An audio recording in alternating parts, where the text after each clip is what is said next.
ಒಮ್ಮೆ ಮಾಘ ಮಾಸದಲ್ಲಿ ಉದುರಿದ್ದವು ಹಣ್ಣೆಲೆಗಳು ವನದಲ್ಲಿ ರಾಶಿಯಾಗಿ ಮರದ ತಳದಿ ಕಂಡು ವಸಂತ ವೈಭವದಲ್ಲಿ ವಿರಾಜಿಸಿದವನ ವಿಂತು ನಿಂತಿರಲು ಬರಿದಾಗಿ ಎಲೆಗಳನ್ನು ಸುರಿಸಿ ಕಸದ ಕುಪ್ಪೆಯಂದದಿ ಒದಗಿತವಗೆ ವೈರಾಗ್ಯವಾಕ್ಷಣದಿ ಅಂತೆ ಚಕ್ರವರ್ತಿಯವನು ತೆರಳಿದನು ಅಂದು ಕ್ಷೇಮಂಕರ ತೀರ್ಥಂಕರನ ವಂದನೆಗೆಂದು ಸಮವಸರಣಕ್ಕೆ ಪೂಜಿಸಿ ಆ ಜಿನೇಂದ್ರನನು ಕುಳಿತು ಆಲಿಸಿದನಾ ದಿವ್ಯ ಧ್ವನಿಯನು ಮತ್ತೆ ಇಂದ್ರಿಯ ಸುಖ ವಿವೇಚನೆಯನು ಅಂತೆ ಕೇಳಲವನಾ ಸ್ಥಳದಲ್ಲಿ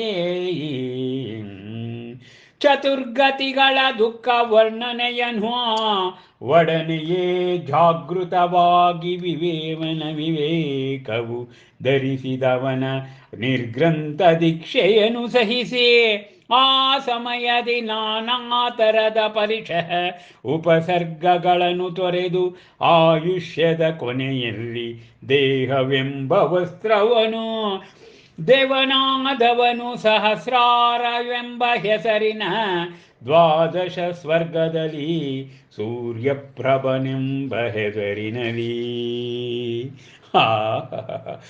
ಜನ್ಮಗಳ ಧರ್ಮ ಸಂಸ್ಕಾರಗಳು ಆ ಶ್ರೇಷ್ಠ ತೀರ್ಥಂಕರ ಬಂಧವನ್ನು ತಂದಿಕೊಡುತ್ತದೆ ಎಂದು ದೀಕ್ಷಾ ಕಲ್ಯಾಣ ಸಂಪುಟದಲ್ಲಿ ಪದೇ ಪದೇ ಸಾದರಪಡಿಸುತ್ತಿದ್ದಾರೆ ಡಾಕ್ಟರ್ ಲತಾ ರಾಜಶೇಖರ್ ಅವರು.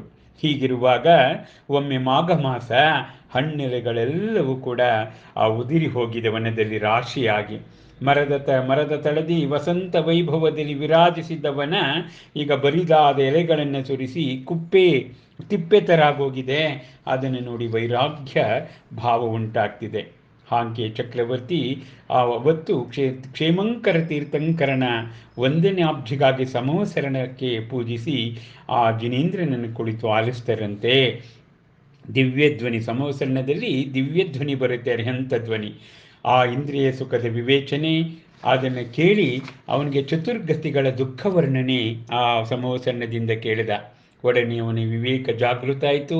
ನಿರ್ಗ್ರಂಥ ದೀಕ್ಷೆಯನ್ನು ಪಡ್ಕೊಂಡು ಆ ನಾನಾ ಥರದ 21 ಥರದ ಪರಿಚಯಗಳು, ಹಸಿವು, ನೀರು, ಬಾಯಾರಿಕೆ ಇತ್ಯಾದಿ ಆ ಉಪಸರ್ಗಗಳನ್ನೆಲ್ಲ ತೊರೆದು ಆಯುಷ್ಯದ ಕೊನೆಯಲ್ಲಿ ಈ ದೇಹ ಎನ್ನುವ ವಸ್ತ್ರವನ್ನು ಎಸೆದು ಅವನು ದೇವನಾಗ್ತಾನಂತೆ. ಸಹಸ್ರಾರ ಎಂಬ ಹೆಸರಿನ 12ನೇ ಸ್ವರ್ಗದಲ್ಲಿ ಸೂರ್ಯಪ್ರಭಾ ಎಂಬತಕ್ಕಂಥ ಹೆಸರಿನಲ್ಲಿ. ಈಗ ಸೂರ್ಯಪ್ರಭಾ ಎಂಬ ಹೆಸರಿನ ವ್ಯಕ್ತಿಯಾಗಿದ್ದಾನೆ ಮನುಷ್ಯ ಲೋಕ. ಸೂರ್ಯಪ್ರಭಾ ಎನ್ನುವ ಹೆಸರಿನ ದೇವನಾಗಿದ್ದಾನೆ 12ನೇ ಸ್ವರ್ಗದಲ್ಲಿ. ಅಬ್ಬಬ್ಬಬ್ಬಬ್ಬ.